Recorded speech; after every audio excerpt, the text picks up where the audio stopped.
প্রশাসনের প্রতি কৃতজ্ঞতা এবং ধন্যবাদ জানাচ্ছি। বিশেষ করে মাননীয় প্রশাসনের যারা তহিদ হোসেন স্যারকে এই আন্তরিকভাবে এই অনুষ্ঠানটি আয়োজন করার জন্য আমাদেরকে সহযোগিতা করেছেন। আর স্পেশালি থ্যাংকস টু ইউ। আপনারা না থাকলে অনুষ্ঠান হয় না, আপনারা যারা উপস্থিত আছেন আপনারা না থাকলে অনুষ্ঠানটা হয় না। আমাদের আলোচনার যে এজেন্ডা ছিল ট্রাভেলের অনুষ্ঠান এবং আর্থিক সাক্ষরতা, সময় কিন্তু এখন তারুণ্যে এই বিষয়টাকে গুরুত্ব উপলব্ধি করেছে বর্তমানে কেন্দ্র সরকার তার উদ্দেশ্যে। আর ধারাবাহিকতা প্রয়াস হিসেবে ওদেরকে ব্যাংকে সম্পৃক্ত করার জন্য কিন্তু আমরা এই আয়োজনগুলো করছি, বিভিন্ন প্রতিষ্ঠান ব্যাংক। আমরা এই ইউনিভার্সিটি লেভেলে ব্যাংকিং, ফিনান্স বলি, ইন্স্যুরেন্স বলি, এ সমস্ত সাবজেক্ট থাকলেও ব্যাংকের আমরা কমার্সের পাশে যেগুলোকে প্রোডাক্ট বলি, আমরা ইউনিভার্সিটিতে একাডেমিক পাশে সেটাকে আমরা সাবজেক্ট বলে থাকি। সেখানে ব্যাংকিং বিষয়ে পড়াশোনা থাকলেও আর্থিক সাক্ষরতা বলতে আমরা যেটি বুঝি, ফাইন্যান্সিয়াল লিটারেসি বলতে আমরা যেটি বুঝি, সেটি প্রাথমিক জ্ঞান কিন্তু সেখানে সাধারণত দেখা যায় না। যার কারণে কিন্তু আমাদের এই প্রয়াসটা আছে। আমি সকলের একটু দৃষ্টি আকর্ষণ করছি, একটি মনোযোগ আকর্ষণ করছি। সম্মানিত শিক্ষার্থীবৃন্দ, সকলে কিন্তু মনোযোগ আকর্ষণ করছি। আমি শুধুমাত্র ফাইন্যান্সিয়াল লিটারেসিটা কি আর আমাদের ব্যাংকের মধ্যে কী কী জিনিস আমরা বিক্রি করি, কী কী জিনিস কিনি আর কী কী জিনিস বিক্রি করি, তার একটা আমরা সামারি বলে কিন্তু আমরা অনুষ্ঠান শেষ করবো। আপনাদের জন্য শুধু নাস্তার ব্যবস্থা করেছি আমরা, আপনারা নাস্তা নেবেন। তার আগে একটু কথা শুনতে হবে। হ্যাঁ, আমি কিন্তু প্রশ্ন করবো আপনাদের, একটু মনোযোগ দিবেন প্লিজ। শুরুতেই আমরা যে ফাইন্যান্সিয়াল লিটারেসির কথা বলছি, যে আর্থিক সাক্ষরতার কথা বলছি, সেটি আসলে কি, মানে আর্থিক সাক্ষরতা বলতে আমরা আসলে কি বুঝি? আপনি দেখেন, আপনি ব্যাংকে গিয়ে বলতে আমি একটা অ্যাকাউন্ট খুলবো, কিন্তু আসলে দেখা যায় কি অ্যাকাউন্ট করবেন আমাদের তো বিভিন্ন ধরনের নাম আছে, আমাদের বিভিন্ন ন্যাচার অনুযায়ী কিন্তু আমরা যে অ্যাকাউন্ট খুলবেন, আমরা অ্যাকাউন্ট বলে দিই, সেভিংস অ্যাকাউন্ট বলি, কারেন্ট অ্যাকাউন্ট বলি, আমরা ডিপিএস বলি, এফডিআর বলি, এগুলো কিন্তু একটা প্রোডাক্ট। আপনাদের বিশ্ববিদ্যালয়ে যত সাবজেক্ট আছে, তো ব্যাংকে কিন্তু এরকম একটা সাবজেক্ট বিষয় আছে। আমরা হয় কি এগুলো না জানার কারণে কিন্তু আমরা অনেক সময় দেখা যায় যে মূল বিষয়গুলো, যেমন কখনো সাইবার অ্যাটাক করে বা কোনো ধরনের স্ক্যাম করে, আমরা সেই বিষয়গুলো কিন্তু বুঝতে পারি না। তো আমি এই যে ব্যাংকের যে প্রোডাক্টগুলো শুরুতে আছে, যে ব্যাংকের প্রোডাক্ট নিয়ে কিন্তু একটু আলোচনা করা। আমাদের ব্যাংকের যে প্রোডাক্টগুলো আছে তার মধ্যে আমরা ব্রডলি কিন্তু তিন ভাগে ভাগ করতে পারি। একটা হচ্ছে সেভিংস প্রোডাক্ট আছে, লোন প্রোডাক্ট আছে, তারপর আছে আমার কার্ড প্রোডাক্ট। এখন সেভিংস প্রোডাক্টগুলো কি? সেভিংস প্রোডাক্ট বলতে আমরা যেটা বলছিলাম, এই যে সেভিংস অ্যাকাউন্ট বলি, কারেন্ট অ্যাকাউন্ট বলি, ডিপিএস বলি, এফডিআর বলি, আর বিভিন্ন ধরনের স্কিমগুলো আছে। এখন প্রশ্ন হচ্ছে এই ডিপিএস কখন হয়, সেভিংস অ্যাকাউন্ট কখন হয়? আপনি স্টুডেন্ট, আপনি টিউশন করেন, মাসে 30,000 টাকা পান বা 20,000 টাকা পান, আপনার 5,000 টাকা সেভিংস হয়।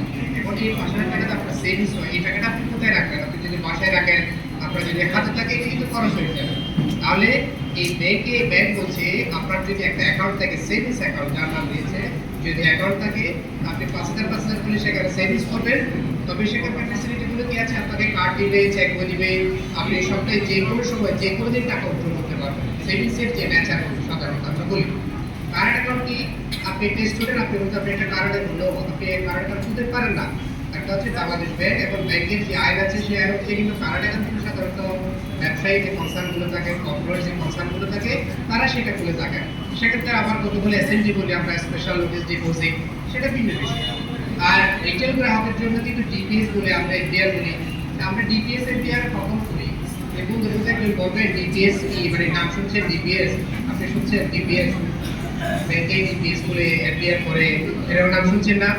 এখন ডিপিএস এফডিআর কি? ডিপিএসটা হচ্ছে, আমি কিছু সংক্ষেপে বলি, ওই যে আপনার যে সেভিংসগুলো থাকে প্রতি মাসে মাসে আপনি জমা করবেন, একসাথে আপনার টাকা নাই, প্রতি মাসে মাসে জমা করবেন, আপনি টার্ম 5 বছর 10 বছর করে গিয়ে আপনি সেটাকে কি করবেন? ক্যাশ করবেন। তাহলে দেখা যাবে কি 2 বছর 5 বছর করে গিয়ে কারো বিয়ে হবে, কারো নতুন সংসার হবে, হ্যাঁ, কেউ বিদেশ যাবে, তাহলে ওই টাকাটা কিন্তু কাজে লাগবে। তারপরে আমরা যে এফডিআর এর কথা বলতে থাকি, এফডিআরটা কি? এটা তো ফিক্সড ডিপোজিট, যে আপনার আসলে এখনই আপনার 2 লাখ টাকা আছে, 5 লাখ টাকা আছে, 1 কোটি টাকা আছে, আপনি বললেন যে আমি এখানে ব্যাংক থেকে আমরা এটা মুনাফা নেব, হ্যাঁ, প্রতি মাসে মাসে মুনাফা দিল। তখন আমরা টার্ম ভিত্তিক সেটা করে থাকি, বিভিন্ন টার্ম আছে, 3 মাস 6 মাস, এটাই।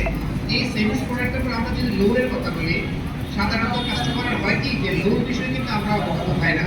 দেখা গেছে আপনার পার্সোনাল খরচের জন্য, এক্সপেন্ডিচারের জন্য আপনি ব্যাংকে যাতে আমাকে লোন লাগবে, কাগজ জমি নেন না, আপনি কাগজ জমি জমি দিতে আপনাকে লোন দেওয়া যাবে না। লোন কাকে দেয়? লোন দেয় আমরা উদ্যোক্তাকে লোন দিই। আর আপনি যদি স্যালারির মধ্যে হন, আমরা স্যালারি কমিশন বলছে একটা পার্সোনাল লোন দিই। তারপর আমরা ব্যবসায়ীকে কার লোন অফার করে থাকি, বিভিন্ন প্রতিষ্ঠানের যারা প্রধান আছেন, যাদের স্যালারি তাদের কাজ দিতে থাকি, হোম লোন আছে, কটেজ লোন আছে। এই লোনের কিন্তু আবার দুটি ব্রড ক্যাটাগরি আছে, যেটা এসডি, সিসি, আমরা এসডি, সিকিউর ওভারড্রাফট, সেটা কিরকম? সেটি আপনাকে 1 বছরের জন্য দেওয়া হবে। ওই 1 বছরের মধ্যে আপনি পরিশোধ করবেন, প্রতিদিন জমা দিতে পারেন, আপনি তুলতে পারেন, এরকম সুবিধা আছে। আর টার্ম লোন যেগুলো বলি সেগুলোতে একটা টার্ম লোন আপনাকে দেওয়া হয়, প্রতি মাসে আপনি কিস্তি দিবেন, বাট আপনাকে ওই একসাথে পরিশোধ করার সুযোগ কাছে থাকলেও কিন্তু আমরা সাধারণত এটাকে নিরুৎসাহিত করে থাকি। এরপরে যে কার্ডের কথা আপনারা জানেন, ডেবিট কার্ড, ক্রেডিট কার্ড, যদি আমাকে ডিফারেন্সটা বলতে পারবেন যে between credit and debit card please? পিছন থেকে কেউ বলতে পারবেন যে ক্রেডিট কার্ড এবং ডেবিট কার্ডের মধ্যে দ্য বেসিক ডিফারেন্স? একজন প্লিজ, যে কোনো এনিওয়ান, যে কেউ পারবেন? Can you differentiate between credit and debit card? Please. Thank you. Okay, please বসুন। না, আপনার কথা ঠিক আছে। ডেবিট কার্ডটা হচ্ছে আপনার টাকাটা আপনি খরচ করবেন, একটা কার্ড করে দিব, আপনার টাকা আছে অ্যাকাউন্টে, ওটা আপনি খরচ করবেন, টাকা নাই আপনি খরচ করতে পারবেন না। ক্রেডিট কার্ডটা হচ্ছে ব্যাংক একটা লোন দেয়, ক্রেডিটটা হচ্ছে কি ক্রেডিট অন ক্রেডিট, কমার্সিয়াল ভাষা ক্রেডিট মানে কি বাকি, আপনি ব্যাংক থেকে বাকি নিচ্ছেন, একটা সময় দিবে, বলছে এই সময়ের মধ্যে আপনি পরিশোধ করবেন। ক্রেডিট কার্ড থাকলে হয় আপনার পার্সেন্টিং পাওয়ারটা বেড়ে যায়, আপনি কোথাও গেলে পকেটে ক্রেডিট কার্ড আছে, টাকা তো আপনার না, ব্যাংকে আপনি খরচ করে ফেলেন, কিন্তু পরবর্তীতে আপনার একটা পরিশোধ করতে হয়। হ্যাঁ, পার্সেন্টিং পাওয়ার ক্ষেত্রে কিন্তু আপনার অনেক সময় স্মার্টনেস, এটা প্লাস্টিক মানি বলি আমরা, কমার্সিয়াল সেটা কি বলি, প্লাস্টিক মানি বলে থাকি। এর বাইরে কিন্তু আমরা এই যে ক্রেডিট কার্ডের মধ্যে বিভিন্ন ধরনের নেচার আছে, মাস্টার কার্ড বলি, ভিসা কার্ড বলি, আবার ডেবিট কার্ড মতো প্রিপেড কার্ড কতগুলো আছে। হ্যাঁ, প্রিপেড কার্ড ধরে হচ্ছে আপনার টাকা আপনি খরচ করবেন, একই বিষয়ে আপনি টাকা আপনি রিচার্জের মতো করে আপনি টাকা খরচ করবেন। এরপরে আমি আলোচনা করতে আমি শেষ করে দিব ভিডিওর মধ্যে আমাদের এই আপনার ব্যাংকিং প্রোডাক্টের উপরে ডিজিটাল আর্থিক সেবা আছে। আমাদের দেখেন ডিজিটাল আর্থিক সেবা, এখন ডিজিটাল আর্থিক সেবা বলতে আমরা যেটা দিয়ে আগাচ্ছি সাধারণত আমরা এখানে মধ্যে দেখাতে পারছি না, আমাদের যে স্ক্রিনের মধ্যে আছে আছে একটু একটু যদি ইয়া করেন, ওই যে আপনার এমবিএল রেনওয়েস একটা আছে, দেখেন আপনি দেখেন যে ডিজিটাল ব্যাংকিং এর আমাদের প্রধান যে প্রোডাক্টটা সেটা হচ্ছে আমাদের একটা অ্যাপস আছে, আপনি গুগল প্লে স্টোরে যান পাবেন এমবিএল রেনওয়ে, এমবিএল রেনওয়ে। এটা দিয়ে কি হয়, এটা দিয়ে আপনি আপনার অ্যাকাউন্ট খুলতে পারবেন, আপনি ডিবিএসও করতে পারবেন, ক্যাশও করতে পারবেন, অথবা আপনার সেভিংস অ্যাকাউন্ট লাগবে তো শুধু অ্যাকাউন্ট খোলার পরে কিন্তু ব্যাংকে যোগাযোগ করে কাজ করে দিতে হয়। আর ডিবিএস করার ক্ষেত্রে কোথাও যেতে হবে না, আপনি আপনার অ্যাকাউন্ট খুলবেন, খোলার পর ওখানে ক্যাশ করতে পারবেন। তারপরে আপনি দেখেন এই যে আমরা এমবিএল রেনওয়ের কথা বলছি, এখন দেখুন প্রযুক্তি কিন্তু এখন আমাদেরকে ব্যাংকিংটা হাতের মুঠোয় এনে দিয়েছে। আমরা এই আরটিজিএস এর কথা বলি, তারপরে বিএফটি এর কথা বলি, এনপিএসবি এর কথা বলি, এই নামগুলো শুনছেন? You must be familiar with these terms. এগুলোর সাথে অবশ্যই পরিচয় থাকা দরকার এজ এ একাডেমিক স্টুডেন্ট। কেন আমরা যে এনপিএসবি করি, এই যে আমরা যে এটিএম থেকে টাকা তুলি, এটা কি কোন নেটওয়ার্কে আপনি অন্য ব্যাংকের কার্ড দিয়ে টাকা তুলছেন, দ্রুত সময়ের মধ্যে ট্রানজাকশনগুলো হচ্ছে মুহূর্তের মধ্যে, এটি হচ্ছে এখানে একটা সুইচ কোড ব্যবহার করে, এটাকে আমরা এনপিএসবি বলছি, ন্যাশনাল পেমেন্ট সুইচ, এনপিএসবি। এটা হয় কি আপনি টাকা যে কোনো ব্যাংক হোক, আপনার ব্যাংকে তো আপনার এনপিএসবি লাগে না, অন্য ব্যাংকে পাঠাচ্ছেন, মুহূর্তের মধ্যে টাকাটা চলে যাচ্ছে, 1 লাখ টাকা টেকসে বলে, এটাকে আমরা বলছি এনপিএসবি। যদি 1 লাখ টাকা তুলতে হয় তাহলে সেটার একটা নাম দিয়েছে বাংলাদেশে, বলছে RTGS, real time gross settlement বলছে।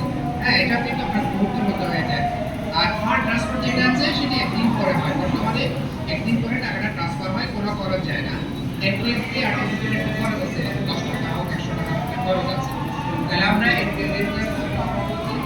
আমরা আইব্যাংকিং আমাদের একটু জব দিল আপনাদের, এই আমরা আইব্যাংকিং অফার করছি। আইব্যাংকিংটা কিরকম? আইব্যাংকিংটা হচ্ছে ইন্টারনেটের আপনার একটা ইয়ে থাকবে, আপনার অ্যাকাউন্ট থাকবে, সেই অ্যাকাউন্টের মাধ্যমে আপনি সমস্ত ব্যাংকিং তথ্যগুলো জানতে পারবেন। যদি সেখানে ট্রানজাকশন তেমন একটা করা যায় না, রিচার্জগুলো দেখার জন্য কিন্তু আপনার ইন্টারনেট ব্যাংকের একটা সুবিধা আছে।